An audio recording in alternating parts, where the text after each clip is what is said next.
So you are experiencing battery drain on iOS 27. Here is a couple of methods that you can use to try and fix it to make sure you get as much battery life as humanly possible on the latest update on iPhone. So step number one, what we can do is head over to settings. And then of course, what we now need to do is go down to battery. From battery, what we can do then is we can go over and first of all, what we're going to do is we need to just check our battery health, and mine currently says normal.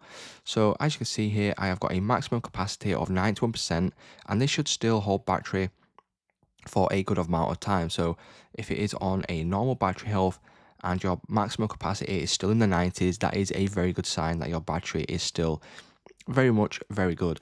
Now, what we can do is go back, and then if you go to view all battery usage, what we can now do is go down, and then when it says battery usage by app, if it shows anything in here that is a little bit suspicious, or there's an app that you don't really use and it is being used in the background, what you might want to do is you might want to go ahead and uninstall the app that does feature on this list. Now, once we do this, what else we can do is go back, and now you want to go up to the top and go to auto brightness.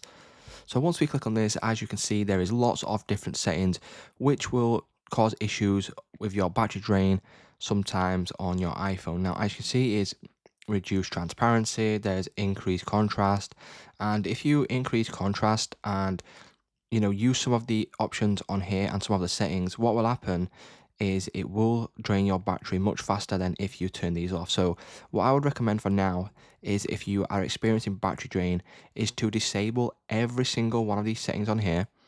So this could be, auto brightness at the bottom.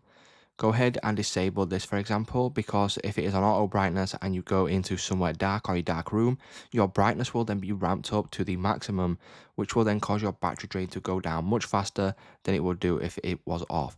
So what I would do for now, until the battery drain is fixed by Apple on the latest update, right, is to disable all of these settings here and see how your battery gets on after you do that. So hopefully one of these methods work for you guys, and I hope you can fix your battery drain at least temporarily until Apple go ahead and fix this. If this video did help you out, please leave a like on today's video, and I'll see you in the next one.